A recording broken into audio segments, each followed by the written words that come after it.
بسم الله والصلاة والسلام على رسول الله وعلى آله وصحبه ومن والاه وبعد. بسم الله الرحمن الرحيم. كتاب المساقاة. باب في الشرب وقول الله تعالى: وجعلنا من الماء كل شيء حي أفلا يؤمنون، وقوله جل ذكره: أفرأيتم الماء الذي تشربون أأنتم أنزلتموه من المزن أم نحن المنزلون لو نشاء جعلناه أجاجا فلولا تشكرون. الأجاج المر، المزن السحاب. باب في الشرب ومن رأى صدقة الماء وهبته ووصيته جائزة مقسوما كان أو غير مقسوم. وقال عثمان: قال النبي صلى الله عليه وسلم: من يشتري بئر رومة فيكون دلوه فيها كدلاء المسلمين، فاشتراها عثمان رضي الله عنه. عن سهل بن سعد الساعدي رضي الله عنه قال: أتي النبي صلى الله عليه وسلم بقدح فشرب منه عن يمينه غلام أصغر القوم والأشياخ عن يساره، فقال: يا غلام، أتأذن لي أن أعطيه الأشياخ؟ قال: ما كنت لأوثر بفضلي منك أحدا يا رسول الله، فأعطاه صلى الله عليه وسلم إياه. وعن أنس بن مالك رضي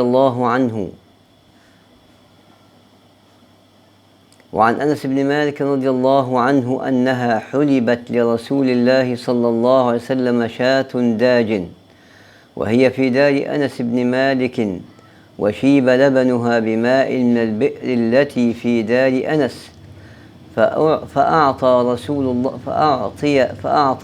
الله صلى الله عليه وسلم القدح فشرب منه، حتى إذا نزع القدح من فيه وعلى يساره أبو بكر وعن يمينه أعرابي، فقال عمر وخاف أن يعطيه الأعرابي: أعط أبا بكر يا رسول الله، أعط أبا بكر يا رسول الله عندك. فأعطاه الأعرابي الذي عن يمينه، ثم قال: الأيمن فالأيمن. باب من قال إن صاحب الماء أحق بالماء حتى يروى، لقول النبي صلى الله عليه وسلم: لا يمنع فضل الماء. عن أبي هريرة رضي الله عنه أن رسول الله صلى الله عليه وسلم قال: لا يمنع فضل الماء ليمنع به الكلأ. وعن أبي هريرة رضي الله عنه أن رسول الله صلى الله عليه وسلم قال: لا تمنعوا فضل الماء لتمنعوا به فضل الكلأ. باب من حفر بئرا في ملكه لم يضمن. عن أبي هريرة رضي الله عنه قال: قال رسول الله صلى الله عليه وسلم: المعدن جبار، والبئر جبار، والعجماء جبار، وفي الركاز الخمس. باب الخصومة في البئر والقضاء فيها.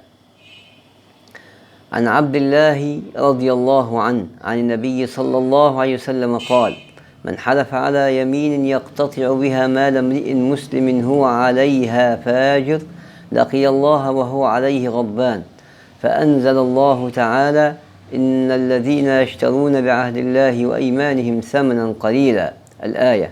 فجاء الأشعث فقال: ما حدثكم أبو عبد الرحمن؟ في أنزلت هذه الآية: كانت لي بئر في أرض ابن عم لي، فقال لي شهودك. قلت: ما لي شهود؟ قال: فيمينه. قلت: يا رسول الله، إذن يحلف.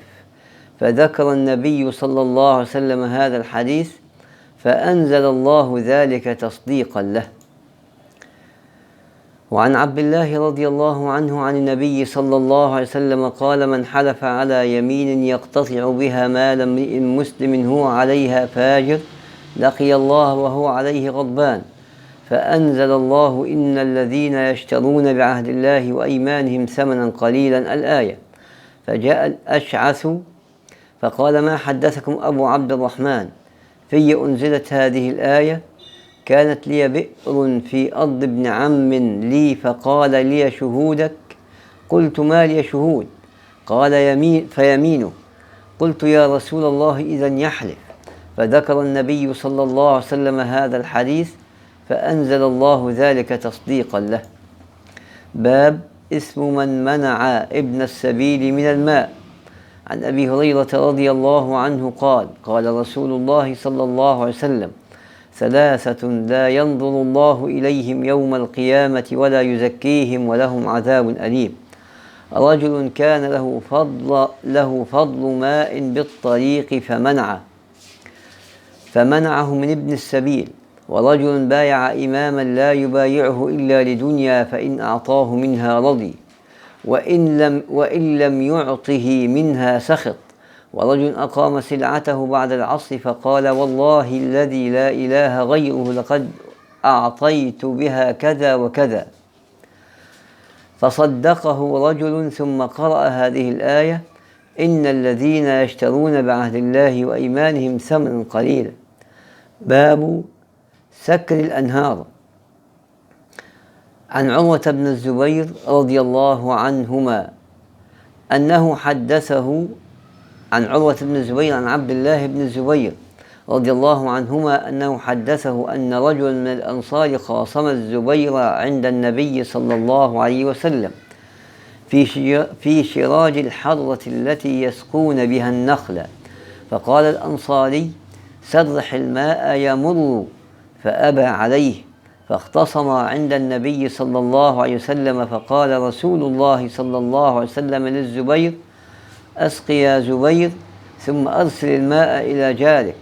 فغضب الأنصاري فقال: أن كان ابن عمتك؟ فتلون وجه رسول الله صلى الله عليه وسلم ثم قال: اسق يا زبير ثم احبس الماء حتى يرجع إلى الجدر.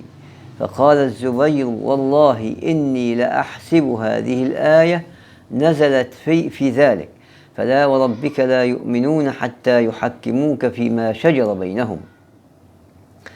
وعن عبد الله بن الزبير رضي الله عنهما أنه حدث عروة أن رجلا من الأنصار خاصم الزبير عند النبي صلى الله عليه وسلم في شراج الحرة التي يسقون بها النخل، فقال الأنصاري: سرح الماء يمر، فأبى عليه، فاختصم عند النبي صلى الله عليه وسلم، فقال رسول الله صلى الله عليه وسلم للزبير: أسق يا زبير ثم أرسل الماء إلى جارك. فغضب الأنصاري فقال: أن كان ابن عمتك؟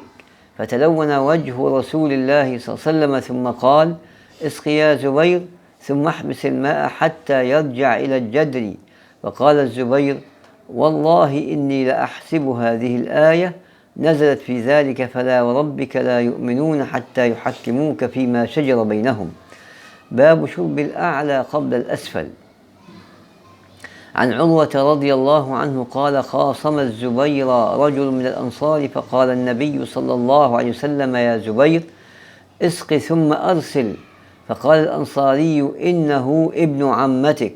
فقال عليه الصلاة والسلام: اسق يا زبير ثم يبلغ الماء الجدر ثم أمسك. فقال الزبير: فأحسب هذه الآية نزلت في ذلك، فلا وربك لا يؤمنون حتى يحكموك فيما شجر بينهم. باب شرب الأعلى إلى الكعبين. عن عروة بن الزبير رضي الله عنه أنه حدثه أن رجلا من الأنصار خاصم الزبير في شراج من الحرة يسقي بها النخل، فقال رسول الله صلى الله عليه وسلم: اسق يا زبير، فأمره بالمعروف ثم أرسل إلى جارك. فقال الأنصاري: أن كان ابن عمتك؟ فتلون وجه رسول الله صلى الله عليه وسلم ثم قال: اسق ثم احبس يرجع الماء إلى الجدر، واستوعى له حقه. فقال الزبير: والله إن هذه الآية أنزلت في ذلك، فلا وربك لا يؤمنون حتى يحكموك فيما شجر بينهم. قال لي ابن شهاب: فقدرت الأنصار والناس قول النبي صلى الله عليه وسلم: اسق ثم احبس حتى يرجع إلى الجدر، وكان ذلك إلى الكعبين. باب فضل سقي الماء.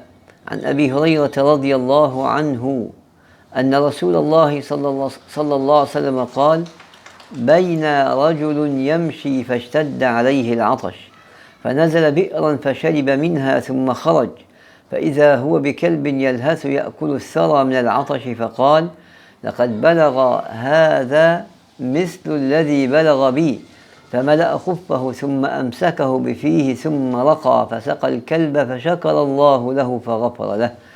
قالوا: يا رسول الله، وإن لنا في البهائم أجرا؟ قال: في كل كبد رطبة أجر. تابعه حماد بن سلمة والربيع بن مسلم عن محمد بن زياد. وعن أسماء بنت أبي بكر رضي الله تبارك وتعالى عنهما أن النبي صلى الله عليه وسلم صلى صلاة الكسوف فقال: دنت مني النار حتى قلت: أي ربي، وأنا معهم، فإذا امرأة حسبت أنه قال: تخدشها هرة. قال: ما شأن هذه؟ قالوا: حبستها حتى ماتت جوعا. وعن عبد الله بن عمر رضي الله عنهما أن رسول الله صلى الله عليه وسلم قال: عذبت امرأة في هرة حبستها حتى ماتت جوعا، فدخلت فيها النار. فقال: والله أعلم، لا أنت أطعمتها ولا سقيتها حين حبستها، ولا أنت أرسلتها فأكلت من خشاش الأرض. باب من رأى أن صاحب الحوض والقربة أحق بمائه. عن سهل بن سعد رضي الله عنه قال: أتي رسول الله صلى الله عليه وسلم بقدح فشرب، وعن يمينه غلام هو أحدث القوم والأشياخ عن يساره. قال: يا غلام، أتأذن لي أن أعطي الأشياخ؟ فقال: ما كنت لأوثر بنصيبي منك أحدا يا رسول الله، فأعطاه إياه. وعن أبي هريرة رضي الله عنه عن النبي صلى الله عليه وسلم قال: والذي نفسي بيده لأذودن رجالا عن حوضي كما تذاد الغريبة من الإبل عن الحوض. وعن سعيد بن جبير قال: قال ابن عباس رضي الله عنهما: قال النبي صلى الله عليه وسلم: يرحم الله أم إسماعيل، لو تركت زمزم، أو قال: لو لم تغرف من الماء لكانت عينا معينا. وأقبل جرهم فقالوا: أتأذنين أن ننزل عندك؟ قالت: نعم. ولا حق لكم في الماء؟ قالوا: نعم. وعن أبي هريرة رضي الله عنه عن النبي صلى الله عليه وسلم قال: ثلاثة لا يكلمهم الله يوم القيامة ولا ينظر إليهم: رجل حلف على سلعة لقد أعطى بها أكثر مما أعطى وهو كاذب، ورجل حلف على يمين كاذبة بعد العصر ليقتطع بها مال رجل مسلم، ورجل منع فضل ماء فيقول الله: اليوم أمنعك فضلي كما منعت فضل ما لم تعمل يداك.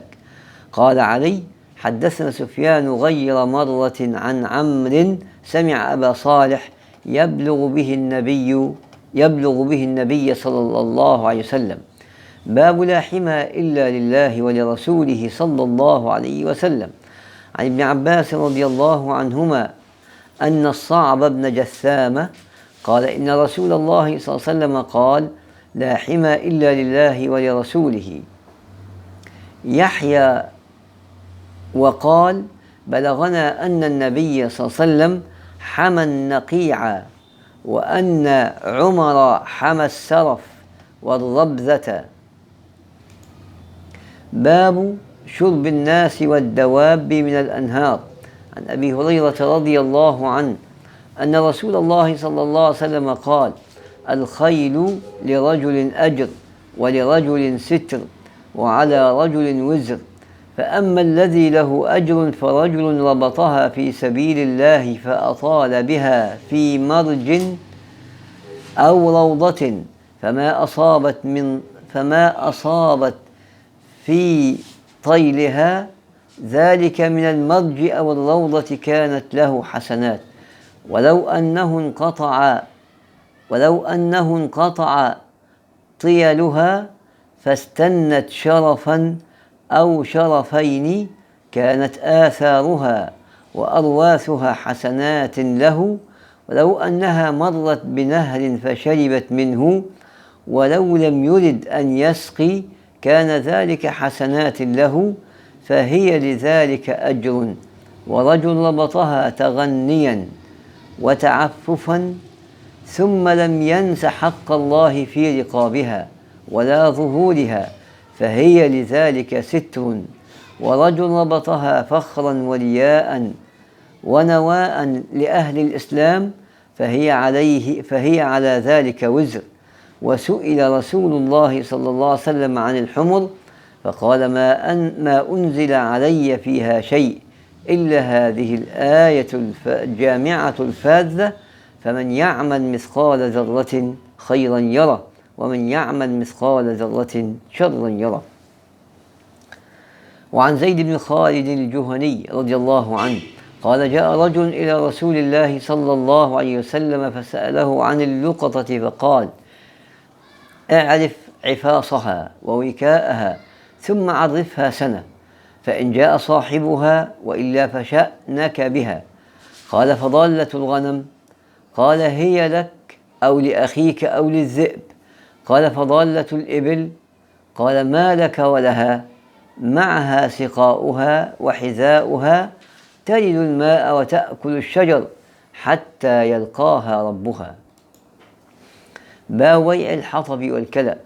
عن الزبير بن العوام رضي الله عنه عن النبي صلى الله عليه وسلم قال: لأن يأخذ أحدكم أحبلا فيأخذ حزمة من حطب فيبيع فيكف الله به وجهه خير من أن يسأل الناس أعطي أو منع.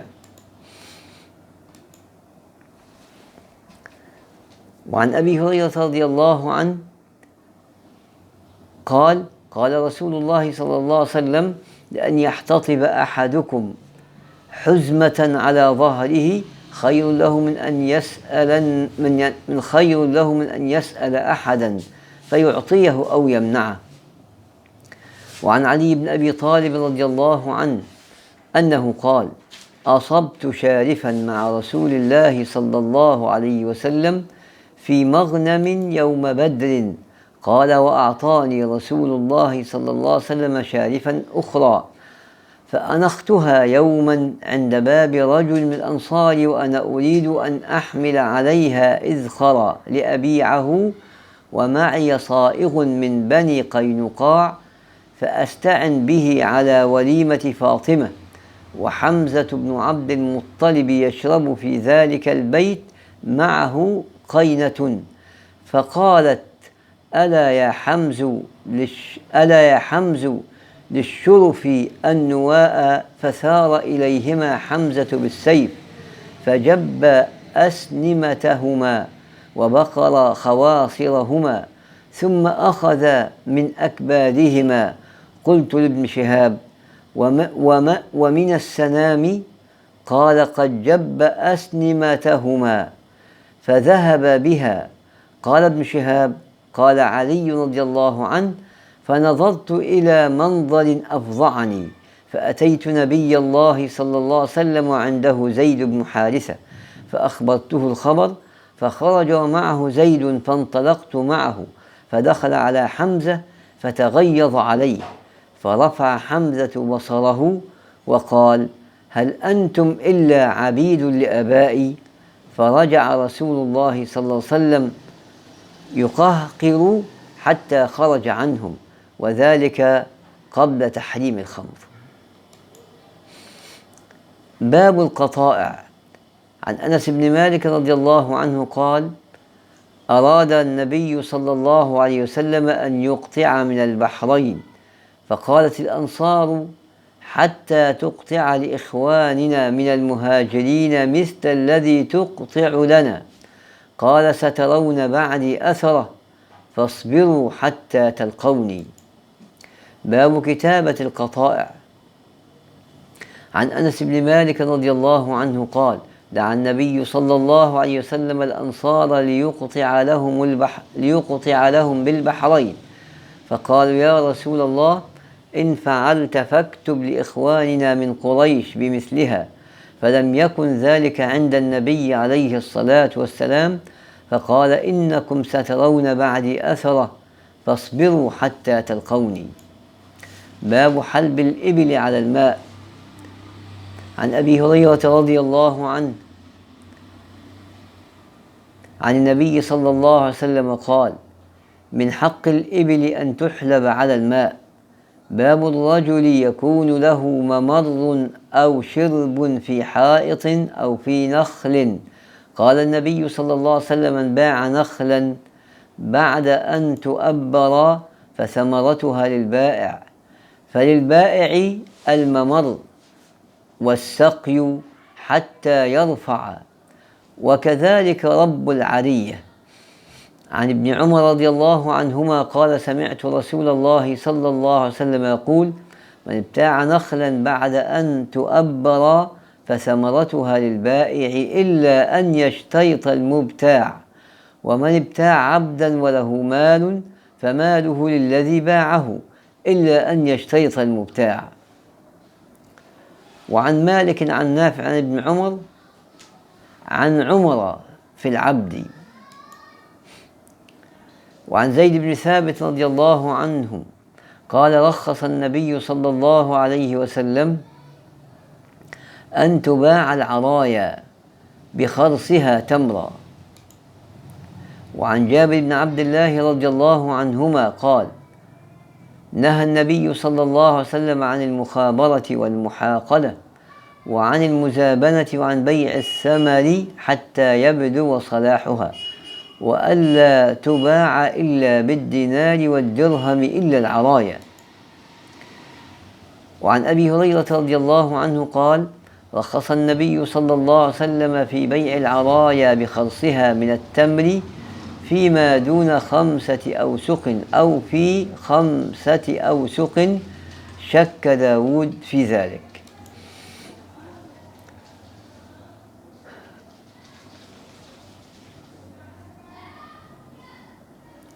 وعن بشير بن يسار مولى بني حارثة أن رافع بن خديج وسهل بن أبي حثمة حدثاه أن رسول الله صلى الله عليه وسلم نهى عن المزابنة بيع الثمر بالتمر إلا أصحاب العرايا فإنه آذن لهم. قال أبو عبد الله وقال ابن إسحاق حدثني بشير مثله.